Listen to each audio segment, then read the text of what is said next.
मागील काही दिवसातील वादळी वाऱ्यांमधून सावरत वसई, विरार आणि उत्तन परिसरातील मच्छीमारांनी पुन्हा एकदा समुद्रात मासेमारीला सुरुवात केली आहे।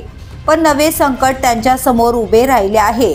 जाळ्यात मोठ्या प्रमाणात येणारे जेलीफिश, नायगाव, अर्नाळा, पाचूबंदर, वसई, कोळीवाडा आणि उत्तन किनाऱ्यावरचे अनेक मच्छीमार आपल्या उदरनिर्वाहासाठी समुद्रावर अवलंबून आहेत। मात्र गेल्या काही वर्षात वातावरणातील अनियमितता, चक्रीवादळे आणि समुद्रातील वाढते प्रदूषण यामुळे माशांची आवक मोठ्या प्रमाणात घटली आहे।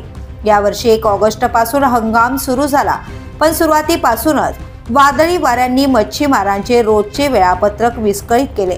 3 महिन्यात तब्बल 8 वेळा त्यांना समुद्रातून रिकाम्या हाताने परतावे लागले। नुकतेच आलेल्या मुंथा चक्रीवादळामुळे तर संपूर्ण आठवडा मासेमारी बंदच होती। चक्रीवादळे शांत झालं, बोटी समुद्रात निघाल्या, पण आता जाळ्यात सापडत आहेत फक्त जेलीफिश। जिथे जेलीफिश असतात तिथे इतर माशांच्या प्रजाती थांबत नाहीत। त्यामुळे माशांची उपलब्धता आणखी कमी आणि मच्छीमारांच्या पदरी पुन्हा एकदा निराशा।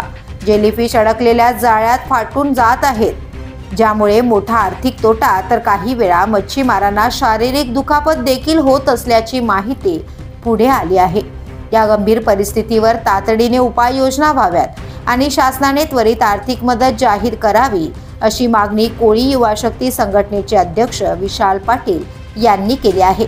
लाखो रुपयांचे इंधन, मैलोनमैल प्रवास आणि तासनतास समुद्रात केलेली मेहनत जाळी वर काढल्यावर फक्त जेलीफिश, माशांच्या प्रजाती कमी, खर्च वाढत चाललेला आणि मासेमारी व्यवसाय एकदा संकटात आला आहे।